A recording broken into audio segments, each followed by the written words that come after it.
Yeah. Touchdown, sandals on a stone, I feel chosen. Sun high, smile wide-eyed, all the doors open. Cousins on the line like, bro, you glowing. Favor on my name, everybody know it. A boy dreaming on a one-way flight. Now I'm walking through the city with my heart real light. Every step say grace, I ain't moving in spite. Every breath, every check, man, I'm good on sight. Hallelujah in Jerusalem. Hallelujah in Jerusalem. We dance, we clap, we move again. Hallelujah in Jerusalem. Hallelujah in Jerusalem. Hallelujah in Jerusalem. My people sing that truth again. Hallelujah in Jerusalem. Good food, big laughs, auntie in the kitchen. Kids in the courtyard, whole fam chillin'. Stories from the elders, wisdom when they listen. Love in the language, joy in the rhythm. Pocket on humble, but my soul on rich. Favor in my walk, every step that I pitch. From the corner to the koto, same old script. Keep the word in my heart, that's the real dream. Hallelujah in Jerusalem. Hallelujah in Jerusalem. We dance, we clap, we move again. Hallelujah in Jerusalem. Hallelujah in Jerusalem. Hallelujah in Jerusalem. My people sing that truth again. Hallelujah in Jerusalem. Hands up, let the blessings fall. Hands up. Front row, back row, answer when he call. From the block to the wall, we the same through it all. God grace, God peace, stand tall, stand tall. Hallelujah in Jerusalem. Hallelujah in Jerusalem. We dance, we clap, we move again. Hallelujah in Jerusalem. Hallelujah in Jerusalem. Hallelujah in Jerusalem. One more time, my people sing that truth again. Hallelujah in Jerusalem.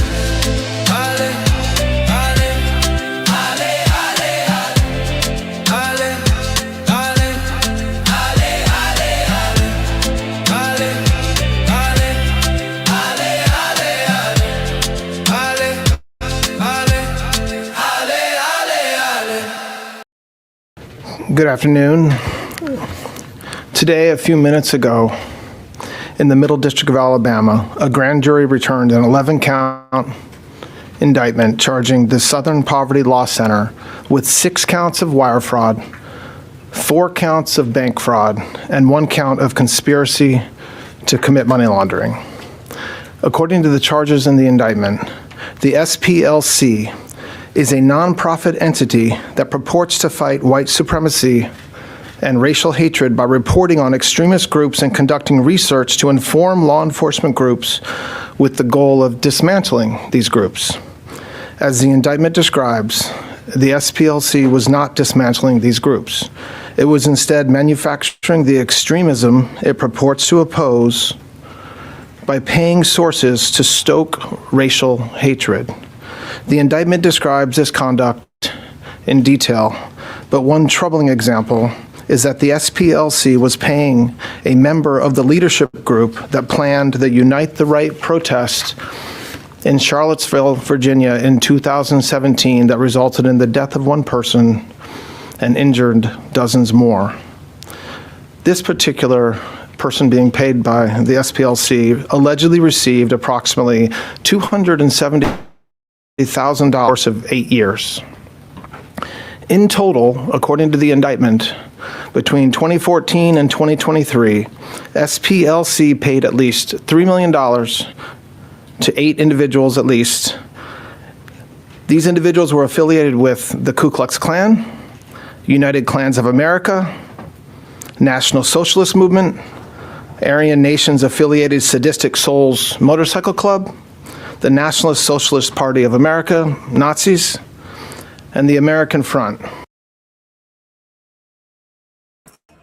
Hey, peace and blessings, family. Family, this is major.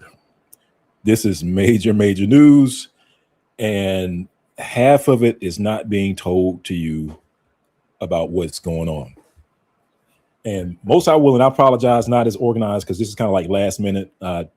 Shout out to Bishop Brown for sending this over to me. And I know someone actually sent this over to Bishop Brown as well. But yeah, this is crazy stuff, family. This is crazy stuff, and I'm gonna show you why it's crazy stuff. So just to kind of recap what you've heard so far, and most I will, and I will replay this for those that kind of joined late and that may not know what's going on. But there's an organization called the Southern Poverty Law Center, the SPLC. Now, the reason why this is important for our community, the Israelite community, and this is important for Black folks as a whole. And this is why, I kind of scratch my head, family, when I think about the role of the NAACP, because if we had a viable NAACP, they would have been all over this. They would have been marching in the street. They would have been galvanizing and organizing and having people get together and doing all kinds of boycotting and stuff. This is that serious. And I'm going to show you why here in a moment. Now, but of course, the NAACP, unfortunately, they've been neutered. They've been deemed ineffective. And now, really, they're just a hollow organization, in my opinion. This is why, it's important, it's pertinent for our community to come together somehow, some way, just to organize, not to do anything, right? I'm not saying go out and do some crazy stuff, right? I'm just saying to organize. All right, getting off a little bit off topic, but just get back to this bombshell that was dropped, and actually just all kinds of questions that come up, like, why are they releasing this now? Are they trying to distract us against the war that's going on over in Iran? If they are, this is a pretty big distraction, because I know some people are going to look at this and they're just going to kind of wave it off and just keep going about the business. But but this is some major stuff. So the Southern Poverty Law Center, this organization, I guess I probably should go back to the beginning to give you some history about the Southern Poverty Law Center. So for that, I am going to, let me see if I can share my screen here, family. I'm going to pull up a web browser. And let me do this here.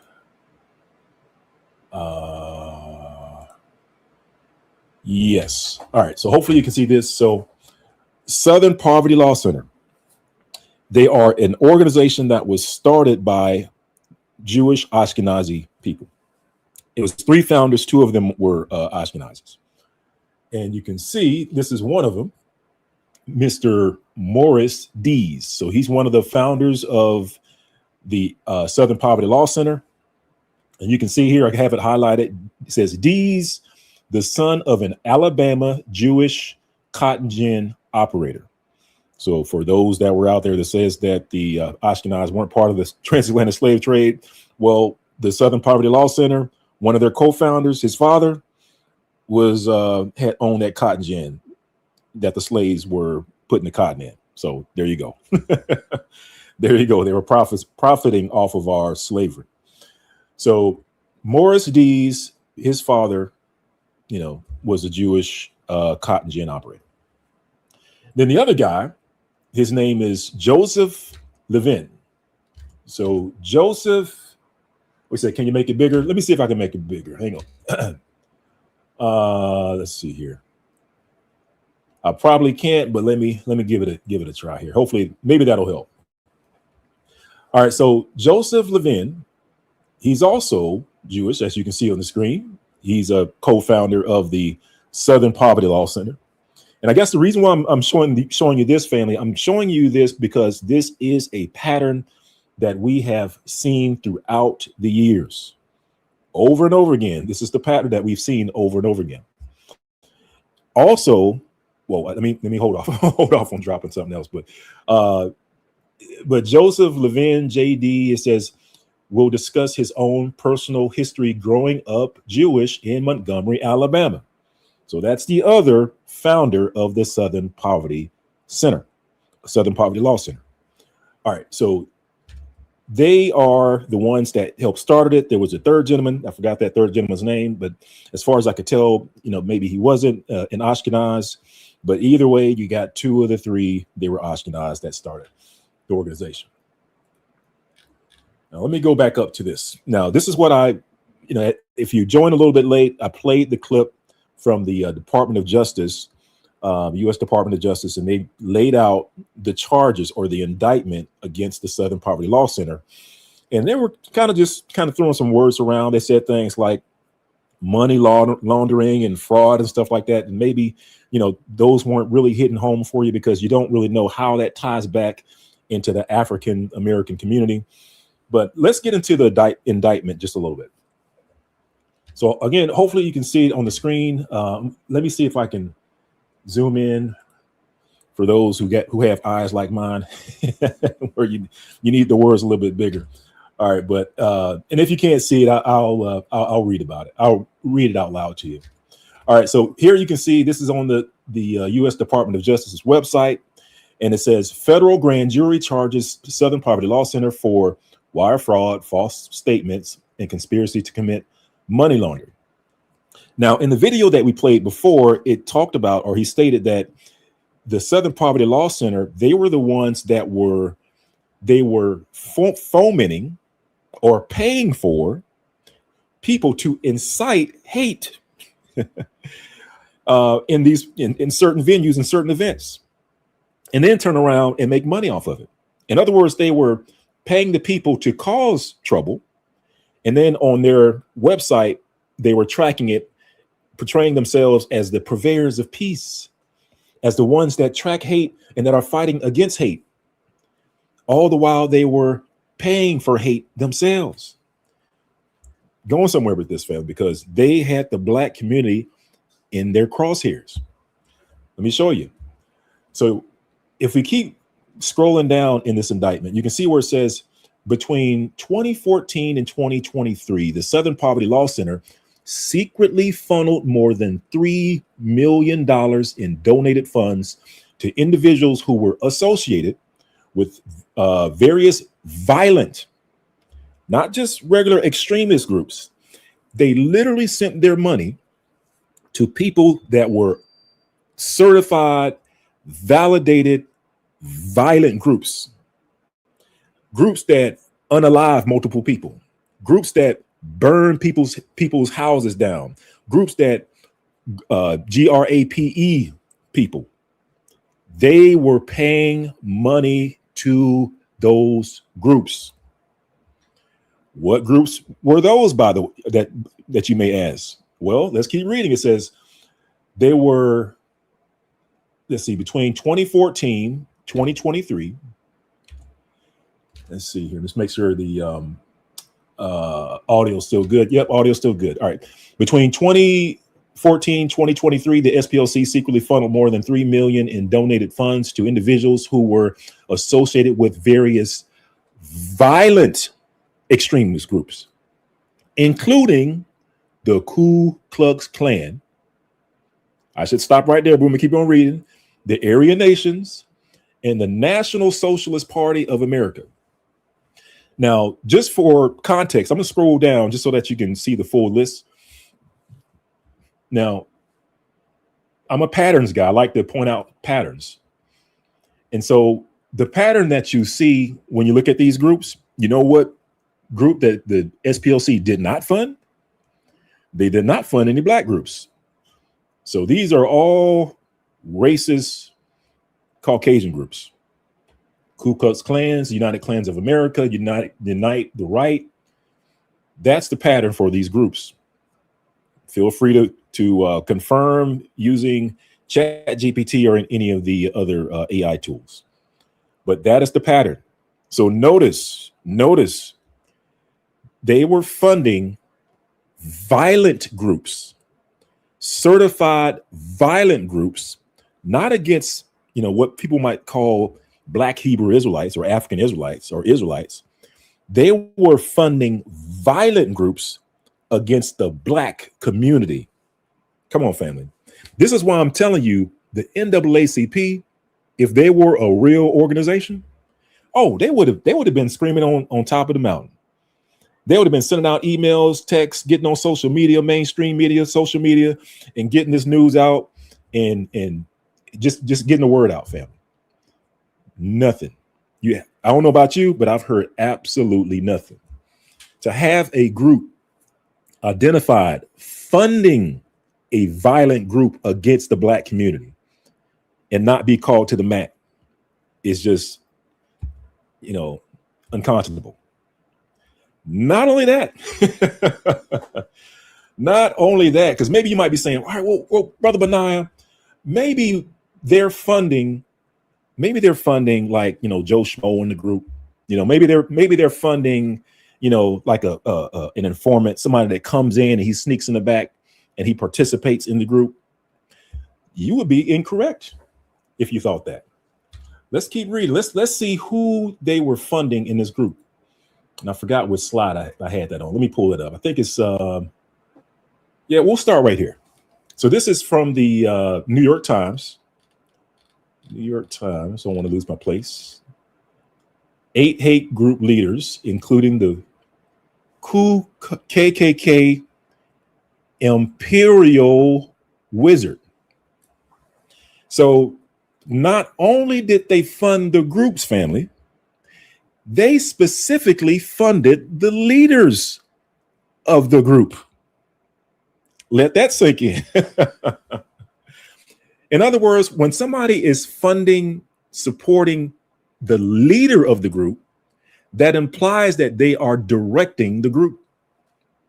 Now, on the Black community side, if I was over the NAACP, I'd be like, well, let me go and see what types of hate crimes were done against the Black community. Let me go and see what murders were done against the Black community in the names of these groups, while the SPLC was funding the leaders of the groups. And let me show you that, yes, indeed, that they were funding the leaders of the group, because if you see here, it says 8 hate group leaders, and it says including the KKK Imperial Lizard, or I say lizard, he is a lizard, right? But Imperial Wizard. Check this out. So, because maybe you were kind of like me. It's like, all right, so what's Imperial Wizard? Like, who is he on the totem pole in the KKK? Who's the Imperial Wizard? Let's see if we can find him. And for that, let's go to, let's see, do I still have it up?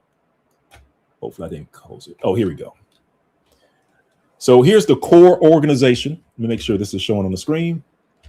And I'll try to zoom in a little bit on this one, family. Hopefully you can see that. All right, you can say this is the structure, the hierarchy. The person at the top, the Imperial Wizard, the supreme leader of the national organization of the Ku Klux Klan. Family. This is what I'm telling you, is like, they are not telling you that what they actually did. They're giving you like bits and pieces of what they actually did. What they actually did was fund the leader of the Ku Klux Klan and also some other, they said 8 hate groups, 8 racist hate groups, who during the time of their funding, I'm just going to go out, just going to put this out there. I'm just going to assume that there were some Black folks that was unalived while they were paying for it. Let that sink in. I'm just going to assume that there were some people that were unalived by the KKK while the SPLC were paying their leaders. This is why when I saw this, family, I was like, oh, they're not giving this one the shine that it needs to get, family. They are not giving this the shine that it needs to get. Not at all, not at all. And let's just read a little bit more, like I said, to put this into perspective, because what they've done, family, what the Southern Poverty Law Center has done, and like I said, for those of you all that are not familiar with the Southern Poverty Law Center, they have a website, and they try to portray themselves as the tracker of hate, the purveyor of peace. So they track all these hate groups, right? And of course, one of the hate groups they put on their website was this group called, you guessed it, Black Hebrew Israelites. And so they put this group on their website alongside the Ku Klux Klan, who were, of course, a certified violent group. We know about their track record throughout the years. They need no introduction when it comes to the Black community. And so they put this group that they named that they came up with, the Black Hebrew Israelites, on their webpage and tracked it. And so on their webpage, whenever people try to talk about our community, what they would often do is use the Southern Poverty Law Center's designation or identification of our community as a hate group on their list to justify the slander that they spew against our organization or against our community.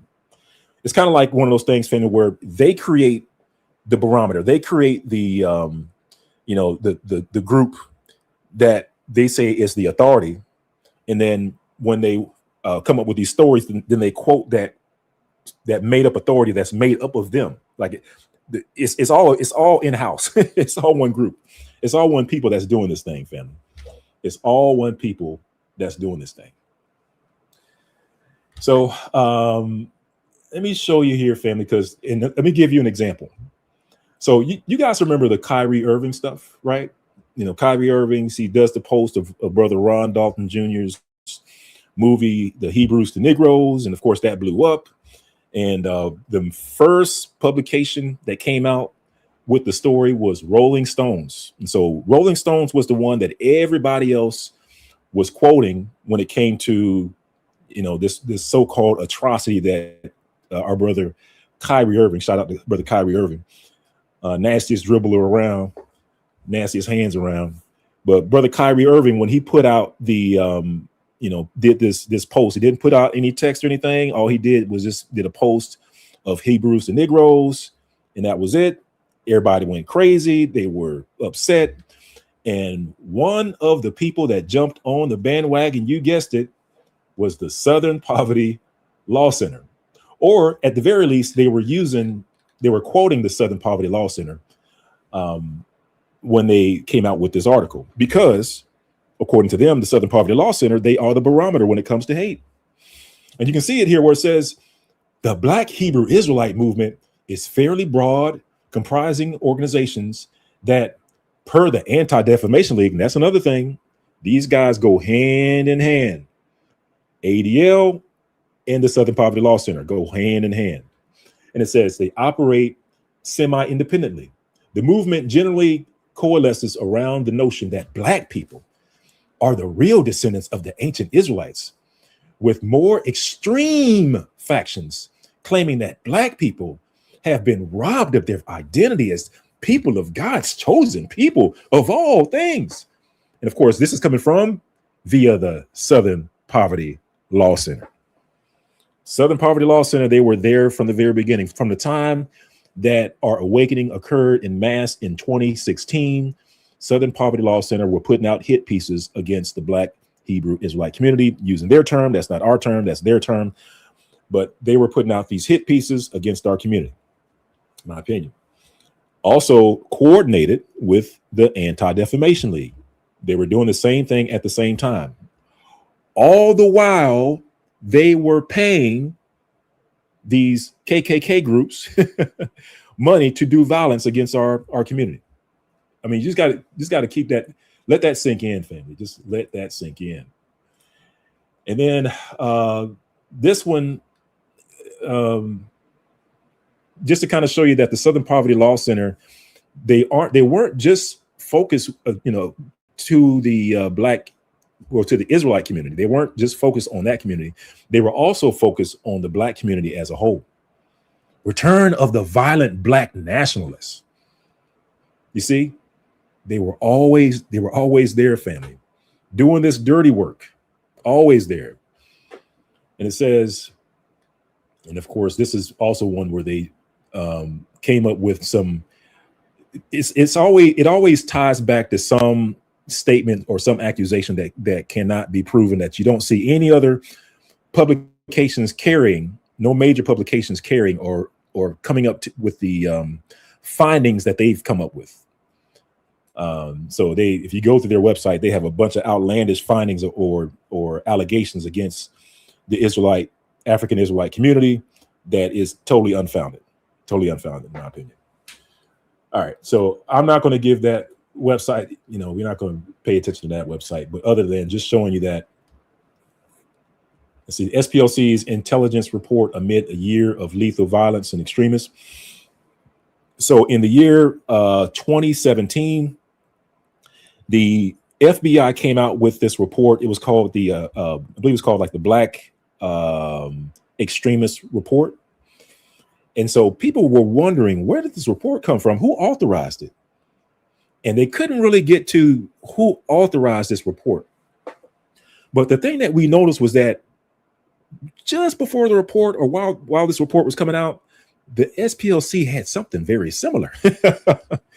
They had something very similar, and then all of a sudden, of course, the FBI has this similar report that the SPLC has. And you can see it's called the SPLC's intelligence report amid year of lethal violence in extremist groups, expanded ranks in 2015. But in 2017, the FBI came out with this list, and this is where they came up with this term, Black identity extremist. Black identity extremists. And so it came out in this FBI report. And let me show you that, there were some senators that picked up on this, and they started asking the FBI about this report about these Black identity extremists. And I think it's right here. Let's check this out. Between 1956 and 1971, the FBI ran a counterintelligence program named COINTELPRO that was initiated by J. Edgar Hoover. COINTELPRO mainly targeted civil rights leaders such as Martin Luther King, and it's commonly understood that this was an abuse of its surveillance power in a manner to suppress a peaceful movement. So I would like to ask, Mr. Chair, unanimous consent to enter this report into the record, which is Black identity extremists likely motivated to target law enforcement officers. I believe earlier you said you were not familiar with the report. Is that correct? Well, I haven't read it. I know some of the alleged targeting of officers by okay, so I would like to know, and I'll ask you about that in a minute. So you are somewhat familiar with it. Who had the power in your department to order a report like this? I'm not sure how that report got ordered. I don't believe I explicitly approved it or directed it. Okay, so you haven't necessarily read the report, but you are familiar with the term Black identity extremists? Well, I think so, yes. So can you tell me what that term means to you? Do you believe that there is a movement of African Americans that identify themselves as Black identity extremists, and what does that movement do? Well, it'd be interesting to see the conclusions of that report, but I'm aware that there are groups that do have an extraordinary commitment to their racial identity, and some have transformed themselves even into violent activists. Are you aware of white organizations that do this as well? Given that white supremacy is well-documented, well-researched movements such as the neo-Nazis, the Ku Klux Klan, et cetera, are they white identity extremists? I didn't follow that question, please, again. Is there a term or a report on white identity extremists? You mentioned you were familiar with Black people who identify with their racial identity. Yes, but it's not coming to me at this moment. Not coming to you? It's certainly a group such as the Ku Klux Klan. Yes, and then the skinhead movements, but there's a racial identity white movements that have been identified for sure. So has the FBI done a report on white identity extremists that are likely motivated to target law enforcement officers? Is there such I'm not a aware of that. Okay, are you aware of a group called the Sovereign Citizens? I've heard that group, yes. And I believe that the Sovereign Citizens is primarily a white organization that absolutely has targeted police officers and killed police officers. You're not aware of that? I'm not aware of all their crimes, but I know they're a group that's known to have violent tendencies. Could you name an African-American organization that have committed violent acts against police officers? Could you name one today? In this report, they name organizations from 30, 40 years ago, but can you name of one today that has targeted police officers in a violent manner? I believe I could, but I would want to be, to confirm that and submit it to you in writing. But I believe we had, within the last year or so, 4 police officers killed by a group that some have described as extremists. So what has happened is that there have been a couple of incidents in which African Americans did kill police officers who were not associated with a black organization. And so one, for example, in Baton Rouge was associated with Sovereign Citizens, which is primarily a white group. So you should know that there's a lot of concern in the community, especially from organizations such as Black Lives Matter. By the way, would you consider Black Lives Matter a black identity extremist group? I'm not able to comment on that. I have not so declared it. So you should know that a lot of activists around the country are very concerned that we're getting ready to repeat a very sad chapter of our history, where people who are rightfully protesting what they consider to be an injustice in their community, which is their relationship with police officers, are now being targeted and labeled as extremists and are going through periods of surveillance and harassment. And so I would like to know, what is your department going to do to protect the rights of average citizens to protest if they have a concern about police officers? This department will not unlawfully target people. So if that's the case, then I would ask that you review this report, Black Identity Extremists Likely Motivated to Target Law Enforcement Officers, because I personally don't believe that any such organizations exist. The organizations that are referred to in this report are organizations from decades ago. And so I would like to know, what will you do to essentially roll back what is listed in this report? Because it's not accurate. Sir? We will look at the report. I actually would be interested in reading it. But they usually do an excellent job, objective and fair, on those kind of reports. Okay, well, just... Time of the gentlewoman has expired. Well, you can see that he didn't really want to answer the question because he knew that he was caught, right? He knew he was caught. And she brought up some good points. I mean, that report talked about black identity extremists. And she was like, well, is there a white identity extremist report? And basically he was like, well, yeah, but I don't know the name of it and stuff like that. So, you know, and I feel your frustrations because I see some of the comments in the chat. Yeah, because we know it's not fair, family. We know it's not fair. And that's just part of, you know, unfortunately, living in the land of our captivity and, you know, being who we are. But it's not fair. But it's just that when this hypocrisy is put on display, you know, it's obvious. It is obvious. And basically where she was going was that, you know, there's this report, and he didn't answer the question of where the report came from. That's the thing, family. There's reports that just manifest that ends up making it into the laps of the FBI and the local police officers, state officers. And we're trying to figure out who's putting these reports in their hands, and what do the reports say? One such report was Project Megiddo. I'm not sure if you all are familiar with Project Megiddo, but this was one of those reports where they did the exact same thing. There was a report, it actually came out before this report, but Project Megiddo was a report that was put together by folks like the ADL. Again, same people, same group. And in that group, they identified, or they listed, this group called the Black Hebrew Israelites in that group. Right next to the Ku Klux Klan and all this other stuff, they put them in that group. Even though, you know, like the violence, because I think at that time there was one group called the Yahweh Ben Yahweh, and they had an altercation down. I believe they were down based out of Florida, and they did have an altercation where they were trying to clear out some projects, and there was an altercation between them and one of the residents. Somebody pulled a weapon. Somebody ended up getting unalived, and so that's one of the incidents that they lay at the feet of what they call Black Hebrew Israelites, right? That's the only one that I was aware of, particularly in that Project Megiddo report that ended up going to the FBI. And the ADL and friends used that to put somebody from the Black community on that list, put him on that list.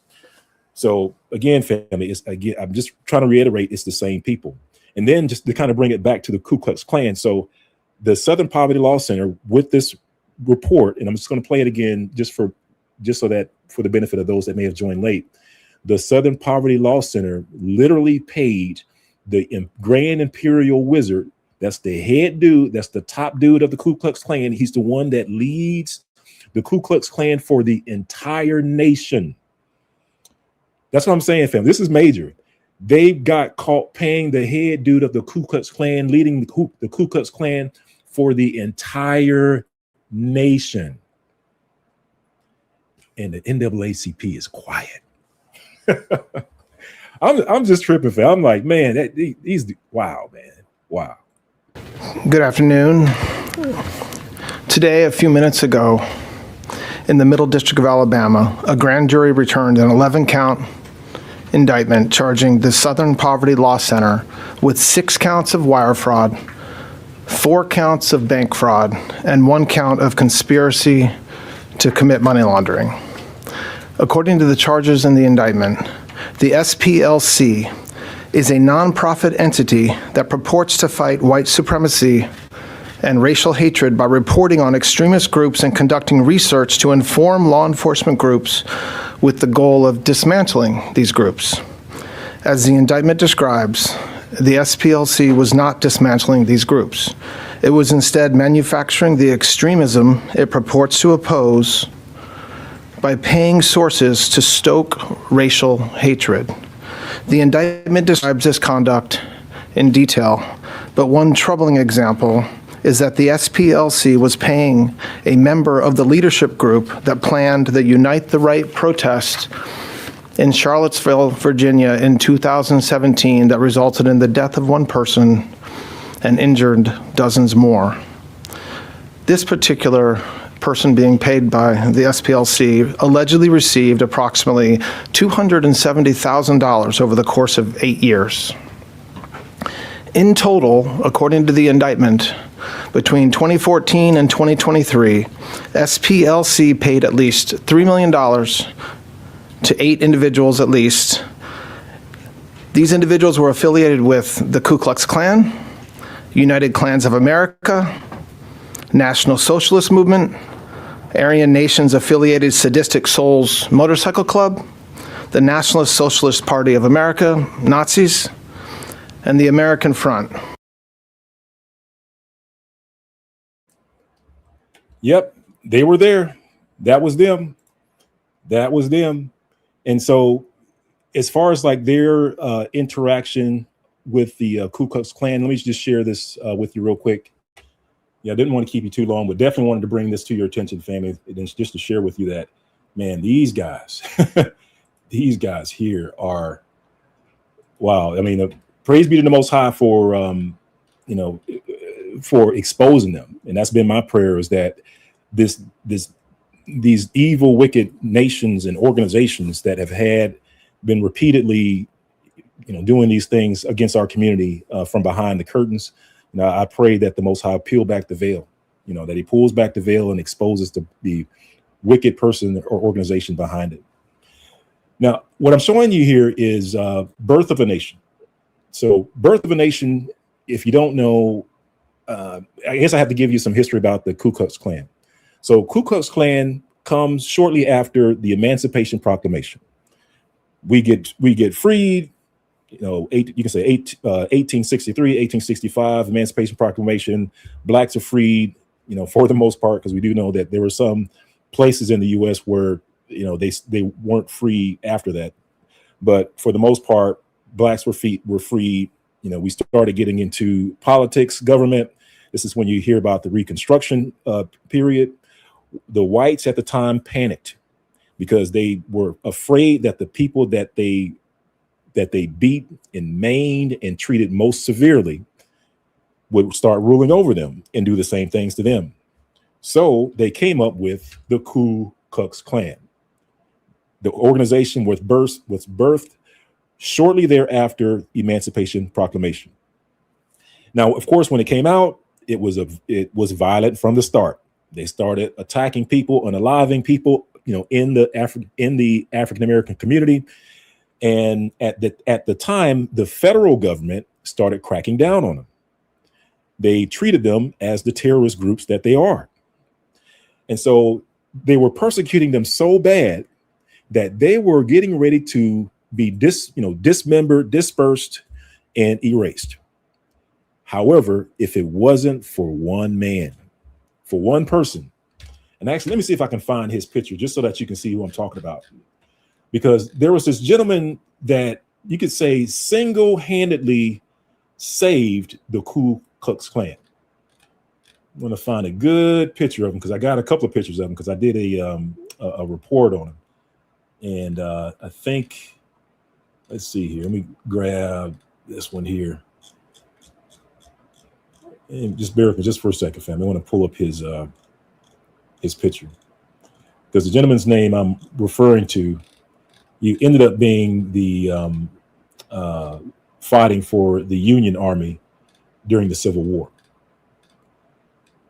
And yep, here we go. We're going to use this picture. And let me see if I can share it. So I'm going to stop sharing this one and see if I can come back and share this one. Hang on. Hopefully this is it. Nope, that's not it. We do this one. There we go. All right, so hopefully you can see that. This gentleman's name is Judah P. Benjamin. So Judah P. Benjamin single-handedly, in my opinion, and you can actually read this in some books that are out there as well, was very rich. He was very rich. He was, in fact, let me see if I have his. So Judah P. was a dapper Jew.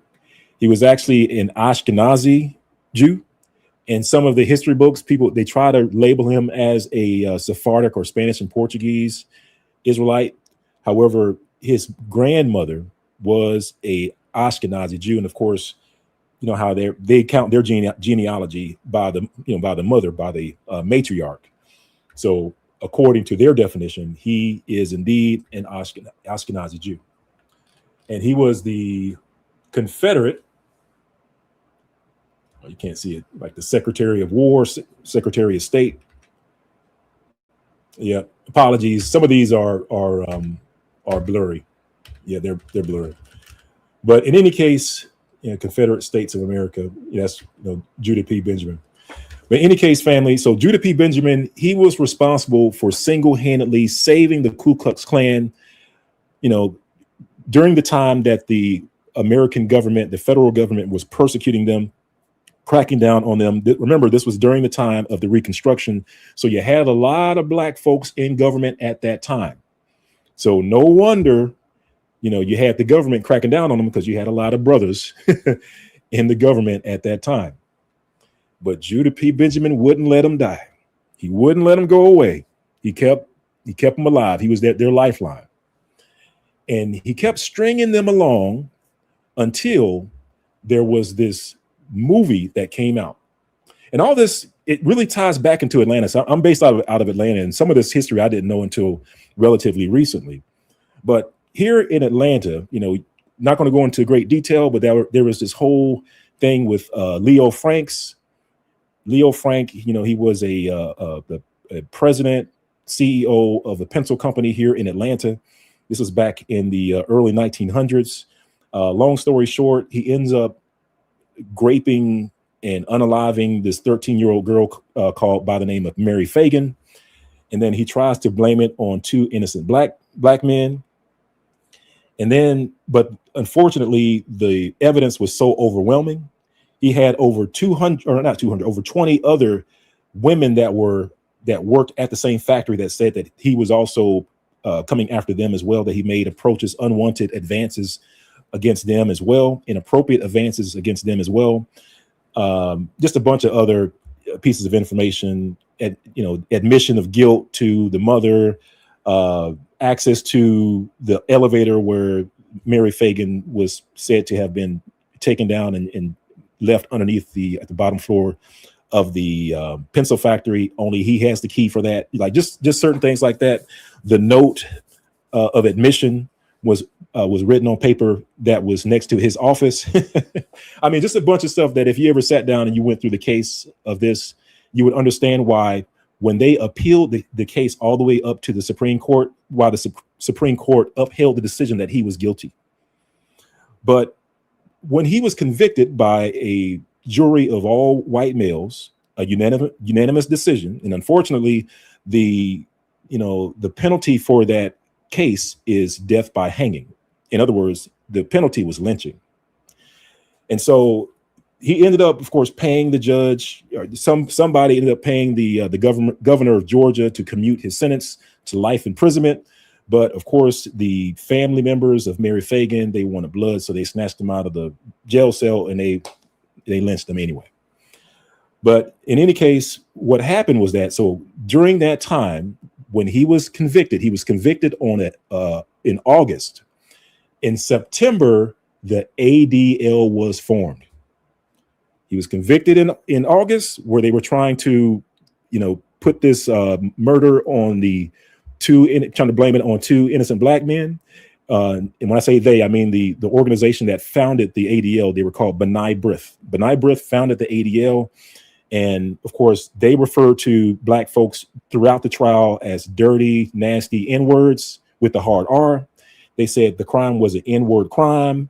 They said the black folks had to have an N-word smell.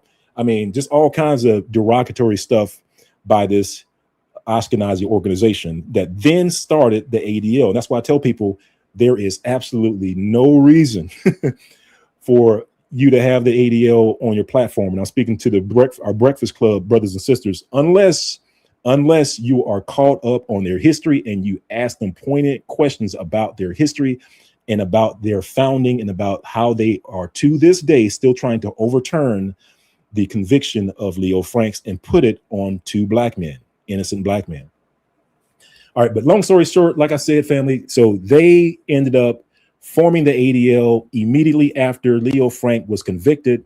And the very first thing that the ADL did was they got into the censorship of films. They got into the film industry. Remember, they were formed in September. So Leo Frank was convicted in August. ADL was formed in September. And then as early as January of the following year, the ADL was in film. And as soon as they were in film, we find them working with this company called Mutual Films Corporation. I know I'm giving you a lot of information, but it's off the top of my head. They started working with Mutual Films Corporation. Mutual Films Corporation is the film that created the most racist movie film of all times. And you can actually still buy this off of Amazon. I believe they have it on Blu-ray and all kinds of different media. It's called Birth of a Nation. So Birth of a Nation was the film that is credited with the revitalization, the popularization of the Ku Klux Klan. So remember, the Ku Klux Klan was on life support. It was being sustained by Judah P. Benjamin, the Ashkenazi Judah P. Benjamin, until in 1915, when Birth of a Nation came out, and it was actually even shown at the White House. It was shown at the White House of all places, and it glorified the Ku Klux Klan. And so when this movie comes out, the Ku Klux Klan goes from, and I believe I have this slide here. Let me see if I can find this slide really quick, family, just to show you. It's a visual to show you how the Ku Klux Klan, from a numbers perspective, they went from having hundreds of people or hundreds of members to millions. In the span of less than 10 years, they went from hundreds to millions. And it was all credited by this film called The Birth of a Nation. And I'm just kind of scrolling through here. Apologies, fam. This is kind of like off the cuff. I just want to show you this. And the reason why I'm showing you this, family, is to show you that this relationship between the Ashkenaz and the Ku Klux Klan goes way back. Not only does it go way back, it goes back to its inception, to the revitalization of the Ku Klux Klan.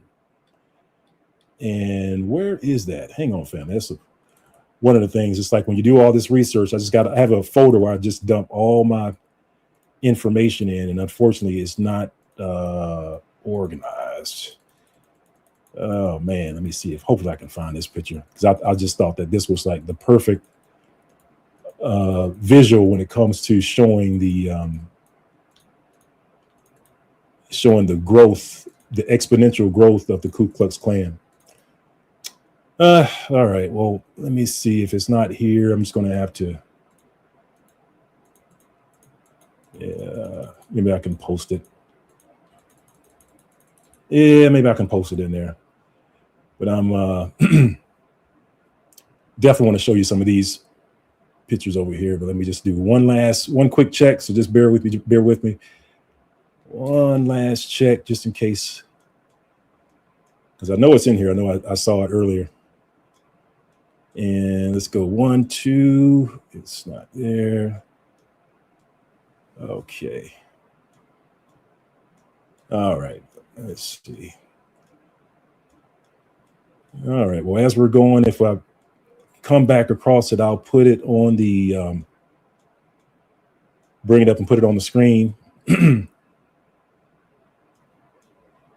Oh, here it is. Oh, dude, I was gonna say, I just saw it.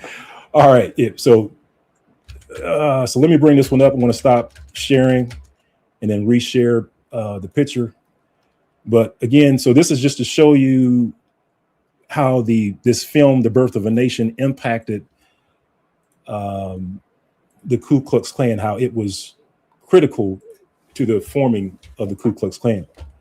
So Birth of a Nation comes out, and you can see how, like I was telling you, when the Ku Klux Klan was being persecuted, you saw their numbers drop, exponentially.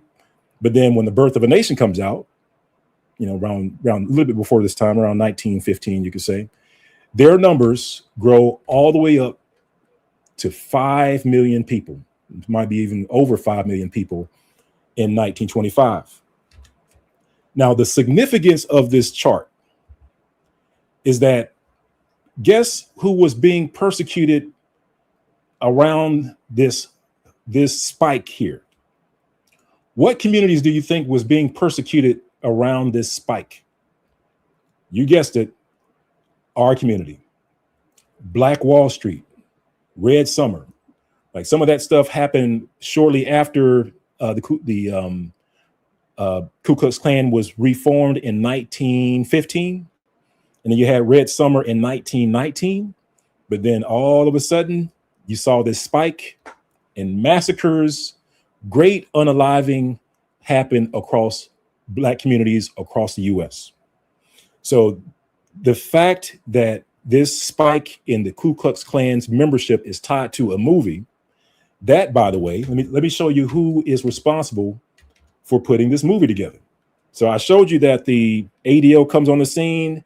Very first thing they do is they get into movies, and then magically this racist movie gets created, and it revitalizes the Ku Klux Klan. When the Ku Klux Klan comes on the scene, the so-called African American communities are devastated. They are burned, they are maimed, they are erased off of the face of the earth. And so let me show you, let's see here. There's another slide that I want to show you, and that is, I want to show you, so who exactly helped put together this racist film called Birth of a Nation that was responsible for the revitalization of the Ku Klux Klan. So I'm going to show a couple of slides to you, family. And again, apologies, because this is not,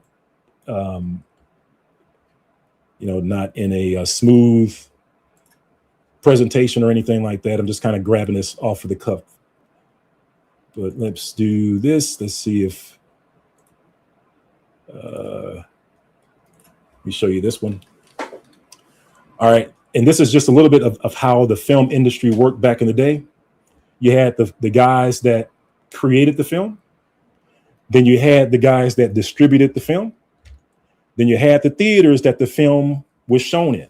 So, right, you got the guys that were shooting the film. You see the film right here, right? Well, the film Birth of a Nation was filmed with one camera that was owned by Ashkenaz. The whole film was filmed by an Ashkenaz. Not only that, and I'm going to show you some other pictures here, but I just want to use this picture as a visual so that you can see that this whole process, this whole pipeline that you see was all one group. All one group.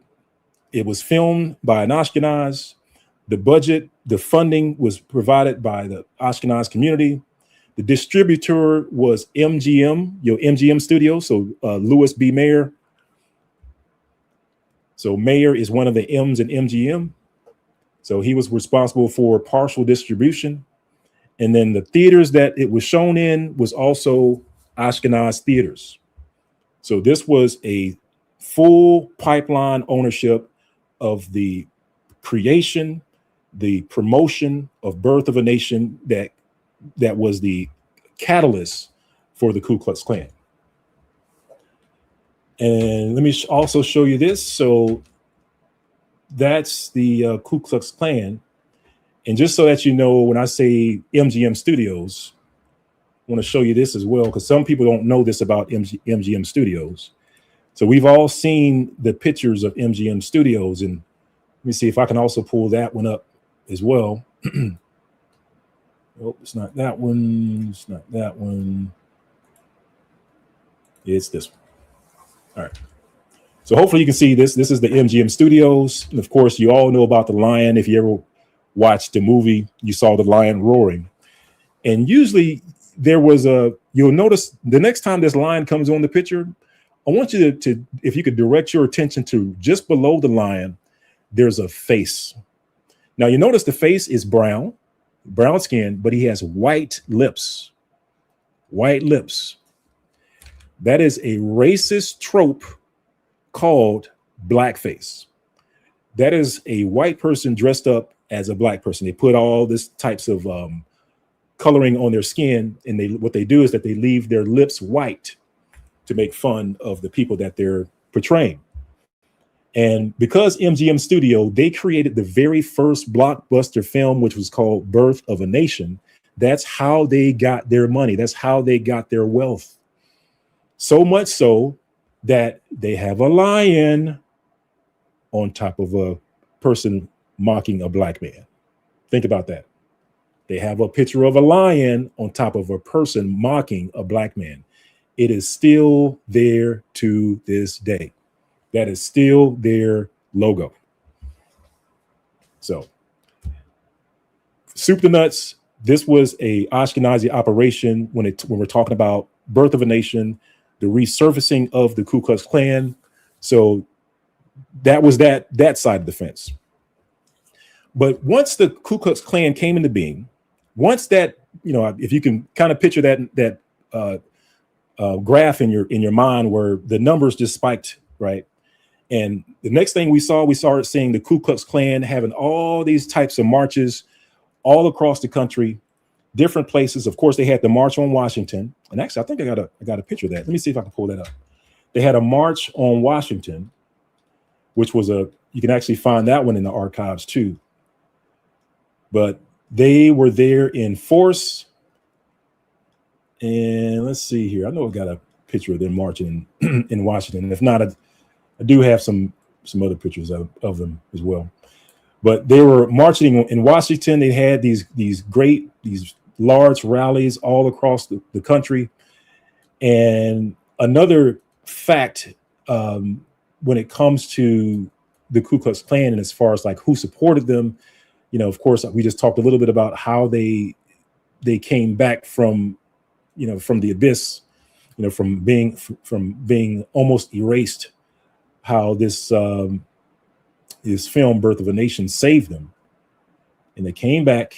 And of course, that film, it was filmed by Ashkenaz. It was the wardrobe, which was given by Robert Goldstein. He was an Ashkenaz. He also funded the movie as well. We had MGM, Louis B. Mayer. He was part of the distribution. And then we had the movie theaters that also that actually showed the movies. So they owned the entire process. But I'm just going to show this one to you. So let me stop sharing this one, and I'm going to share another photo with you. just to show you another aspect of the Ku Klux Klan that was funded by the same group. And so here we have this picture. So now in this picture, notice the regalia, notice the costumes. Where did they get the costumes from? Well, there was a person that was very helpful in making these costumes. And you guessed it, it was the same Ashkenaz that created the regalia. Of course, I cover a lot of this, and I guess I can put a link up to that video as well. It's called Black Germany, I believe. But I'll actually will repost, most I will, and I'll repost that video just so that you can see it, where I go into a lot of this detail as well. But again, what I'm showing you, family, is a pattern. I'm showing you the pattern of the same group that's been part of this, same organization, the KKK and others. So, of course, when we fast forward to the SPLC, who was founded by, again, the Ashkenaz. Remember, I showed you those two members who were Ashkenazi Jews. And then fast forward, we see them giving money to the Imperial wizard, who is like the head dude of the Ku Klux Klan, who is directing the Ku Klux Klan for the entire nation. For the entire nation. Like I said, family, this is big. And of course, our community, we've been target number one for the Ku Klux Klan. All right. So, all right. Well, just wanted to bring this out, family, just show you that when, this news hit about the Ku Klux Klan and the SPLC, when it came out, just wanted to show you that there was a lot more to the story to it. Right. And that, in fact, this has been something that we've been fighting against for a long time. Shout out to the African Israelite Justice Foundation, because one of the early battles that we had, like as soon as our organization was founded, and this is one of those things, family, that, we were doing this and we didn't really say a whole lot to the community because didn't necessarily want to broadcast because we didn't want the enemies to coalesce and come together and battle against the things that we were doing. But one of the early things that we did do is that we reached out to organizations like the SPLC, the ADL. We even reached out to the federal government because one of the things we wanted to get an idea of what they were saying about us and why. For example, the SPLC, they had this, it was almost like a front page article, dissertation about Black Hebrew Israelites on their website talking about, we were extremists, Black identity extremists. We were like, and so our lawyer reached out and she was like, well, okay, well, show me the requirements. Show me the qualifications that you use to come up with this list, and show us how we qualified, or how the Israelite community, the colored Israelite community, qualified to be on that list. Show it to us. And you know what they couldn't do? They couldn't show it to us. So they, in turn, agreed to make changes on their website, and actually, kind of going back through their website, you can actually see the time of the change on their website.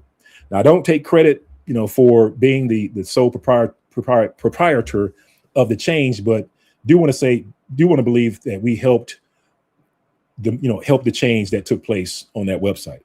Because I know when I was looking at their website today, one thing I noticed was that after a certain period of time, when you look in their archives, you stop seeing those articles about Black Hebrew Israelites. And again, that's their terms. And of course, we reached out to the ADL. They didn't return our phone calls or emails or anything like that, because they got some alternative motives and things like that.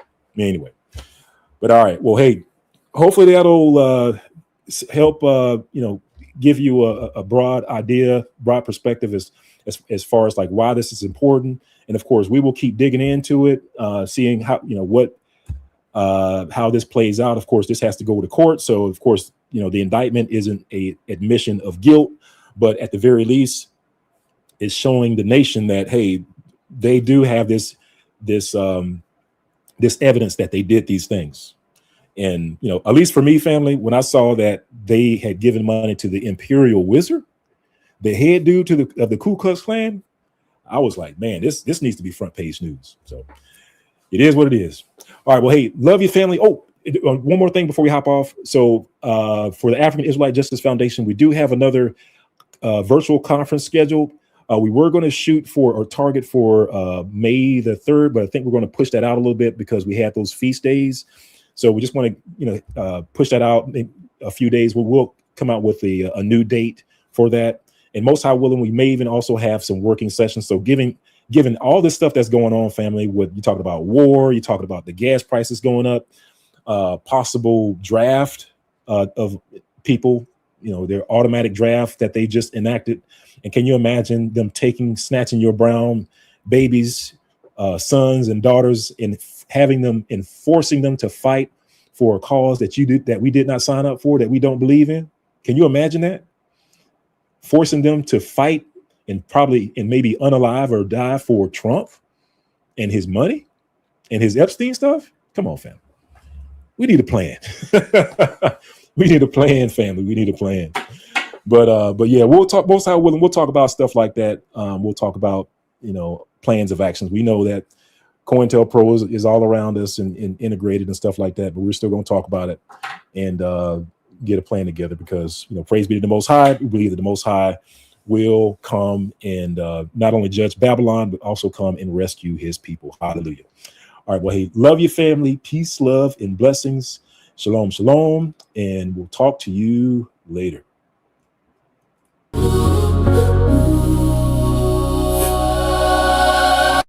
When you see these signs, you better look up.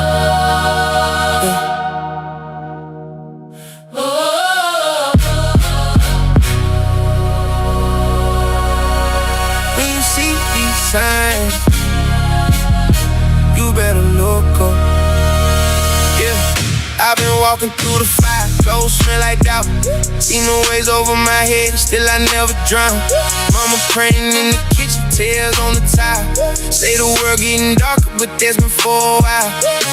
Scroll for the rumors, every headline war. Everybody got a platform, nobody sure.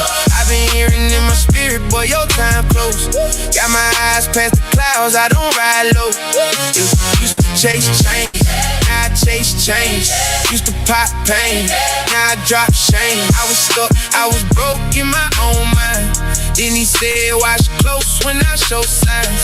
When you see these signs, look up. Your redemption's getting near. Don't run, keep your head to the sky. Don't fall, yeah, we made for the storm. Stand bold. When you see these signs, look up. Every tear, every scar, that's love. He gon' pull you out the dirt, no fear. When you see these signs, know your redemption here. Yeah, I remember late nights, eyes red, no sleep, heart heavy like the rent, pain 7 feet deep. Homies lost on the corner, stuck in the loop. I was one bad choice from the same root. Then I heard that still voice in the backlash. Son, I paid that price, that's past tense. Every time I slip, Grace said stand up. Every time I trip, he still manned up. See the storms getting closer, I don't panic though, cause the hands on my life set the tempo. Prophecies playing out, I ain't surprised. I just tighten up my walk, keep my lamp high. Your redemption getting near. Don't run, keep your head to the sky. Don't fall, yeah, we made for the storm. Stand bold. When you see these signs, look up. Every tear, every scar, that's love. He gon' pull you out the dirt, no fear. When you see these signs, know your redemption here. I've been down bad, he was still that close. I was off track, he was still that road. I was lost, but I never left his sight. Every sign's just a signal in the night. Hands up high when the sky turn red. Even if I'm hanging on by a thread, I know who gon' catch me if I drop. So when I see the signs, I look up, not to stop. Your redemption's getting near. Don't run, keep your head to the sky. Don't fall, yeah, we made for the storm. Stand bold. When you see these signs, look up. Every tear, every scar, that's love. He gon' pull you out the dirt. see these signs, know your redemption here.